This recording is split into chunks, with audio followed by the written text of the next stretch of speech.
I'm very excited about this Lexington local. Today I am here with Marci from Save Lexington Wildlife. Yes.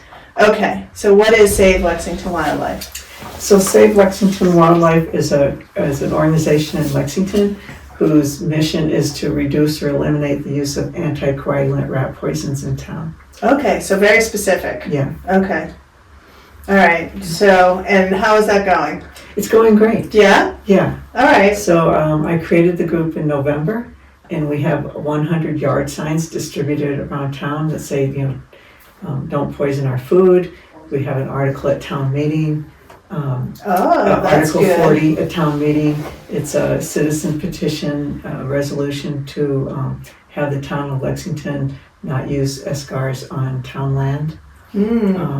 We've had two big events. We had an event on February 17th with Laura and Gary that presented a lot of information. And then we had an event on March 2nd where we had New House and Eyes on Owls come. And both of those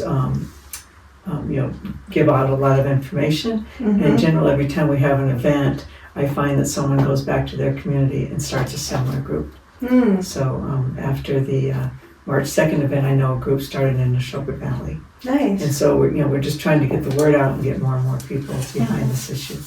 So what prompted you specifically to put yourself out there like this? So I got involved in this group, this issue in around 2021. I always say I don't remember what prompted it exactly. It must have been some animal that died, like an owl. But there was a standout on Lexington Green, and I took my big sign that said, "Say no to rat poison." And I started talking to people about this issue. And I found, one, that people didn't know about it, but two, when they found out about it, they were very interested and supportive. So then I just, over the course of a couple of years, got more and more involved. And so I helped with, there's an organization called RATS, which stands for Raptors Are the Solution. And they sponsored a table at Arlington Town Day. And I helped with that. And then from that, I met this Laura Keisel and Gary Menon. And then I decided that I wanted to have them come and give a talk in Lexington, which we did that in 2023. And then, so then there's several communities, and more communities are starting to bring things to town meeting or to the city. And so I decided late last year that it was time to bring an article to Lexington about escars. And so I created Save Lexington Wildlife. Cool. So when it passes, then what happens? So they use something different? They don't use rat poisoning at all? What?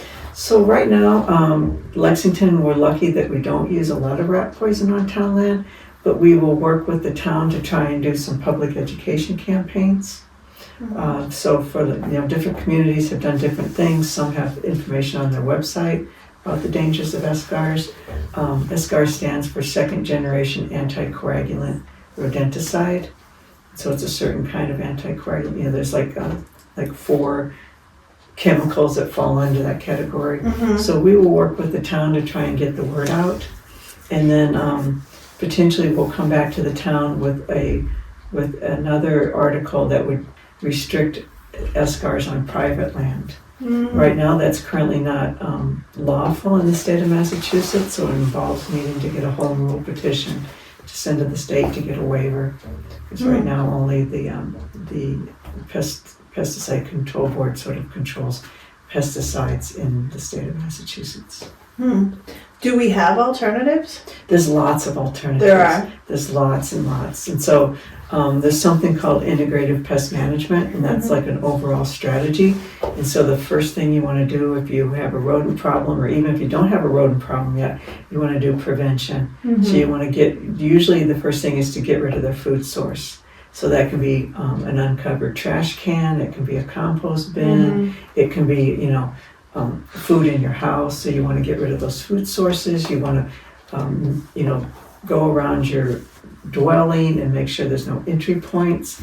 So you want to do a lot of these prevention things. And then if you do have a rodent problem, there's everything from, there's repellents, there's various kinds of traps, there's a rat birth control product, there's there's anticoagulant rat poisons, There's Bluetooth enabled traps, so there's like a whole range of things that you can use before you have to get to these anticoagulant rat poisons. The problem with the anticoagulant rat poisons is they get transferred up the food chain. So the rodent eats it, and then a fox or a coyote or a bird, or a lot of times raptors eat that, and then they get poisoned. And so what you want to try and do is stay away from these anticoagulants because they're going up the food chain versus using other means where that's not happening. Yeah. So yeah, there's a lot of options. Okay. All right. So, have you always been sort of an animal advocate? I've always liked animals, Uh-huh. but I really can't say that I've been an animal advocate. I sort of got involved with this type of work a few years ago when I started helping with the campaigns for the North Atlantic right whale. So a friend of mine was sort of leading up some campaigns. Those are one of the most endangered animals on the planet. There's only 350 of them left, and they spend several months off the coast of Massachusetts. And that's if you see the license plates with the whale, that's a North Atlantic right whale. Okay. So we have a certain attachment to these North Atlantic right whales. Unfortunately, between ship strikes and entanglement in gear, they're being greatly affected. And so now there's only like 350.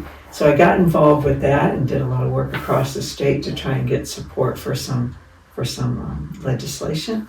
And then somehow, when I learned about this rat poison issue, I just felt like it was so awful that we're having devastating effects on wildlife when there's all these alternatives. And you only have to look at, there's kind of pictures out there, but like especially, let's say raptors, what happens is they eat this stuff and they just start bleeding out of their bodies. They start bleeding out of where they're, and for no, the perfectly healthy animal is bleeding to death. And that just seemed really wrong to me.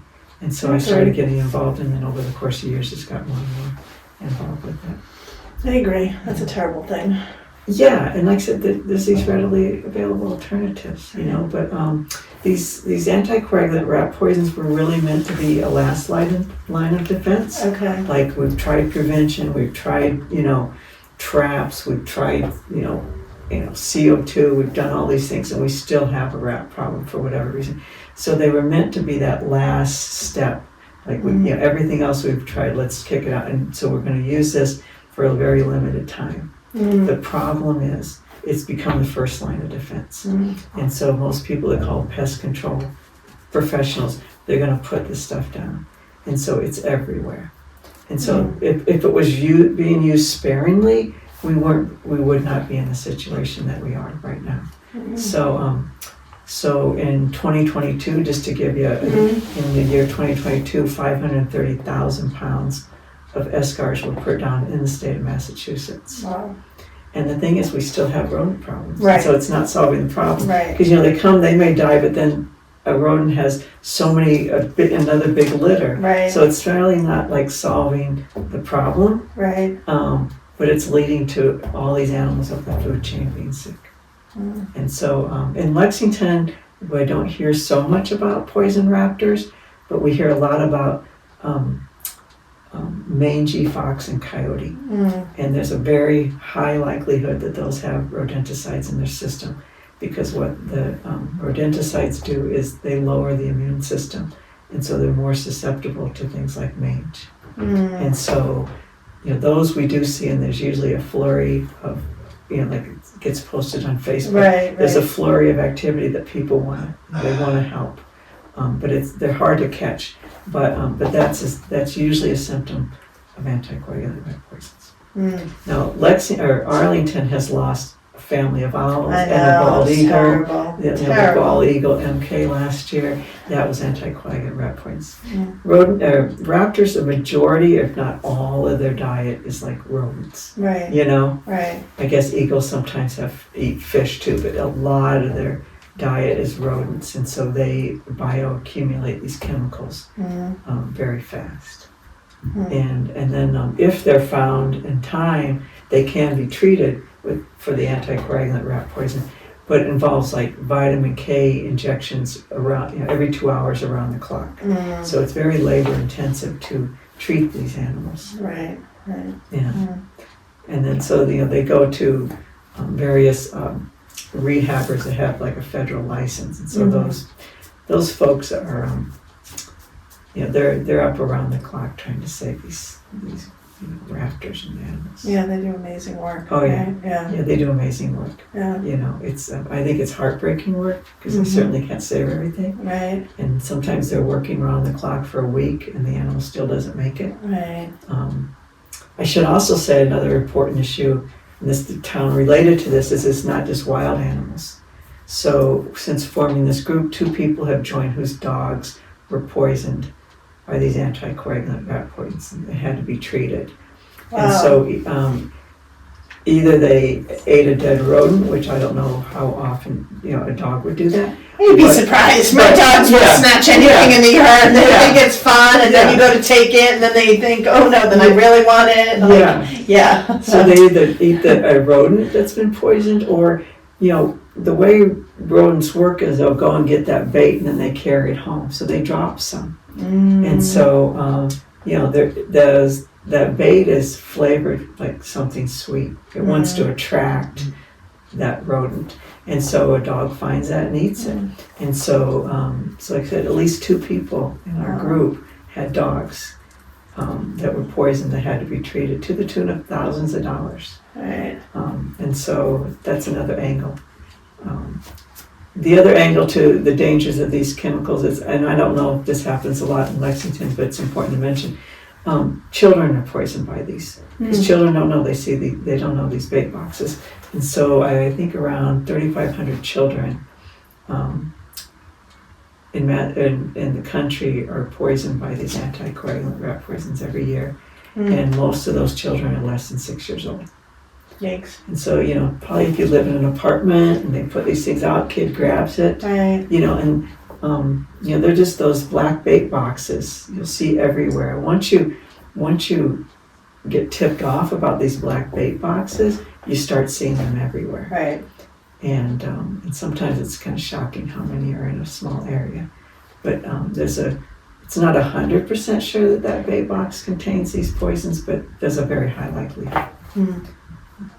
Yeah. Wow. Well, I appreciate all your work on this. I hope it passes. Yeah. What do you think? Is it going to pass? I think so. I think there's a lot of support in the community for this. Yeah. I feel like this is something that Lexingtonians would embrace. Yeah. So, yeah, that's awesome. Yeah, I mean, the good news is Lexington has done a lot of good things over the years. So I learned recently that Lexington schools were one of the first we were one of the first towns in the country whose schools had to do integrated pest management. And I also learned lately that the Department of Health requires that restaurants, especially if they have any history of a rodent problem, have to have an integrated pest management plan. So Lexington has done a lot of things right, but I think it's still important to get the word out about the dangers of these poisons, and also so that people can learn about it for their private property. So if people want to get in touch with you, do you have a website? Yeah, so we have SaveLexingtonWildlife.org. Okay. And you can get in touch with us there, and we also have a Facebook page at Save Lexington Wildlife. Okay. Nice. Great. Yeah. Well, thank you so much for your time.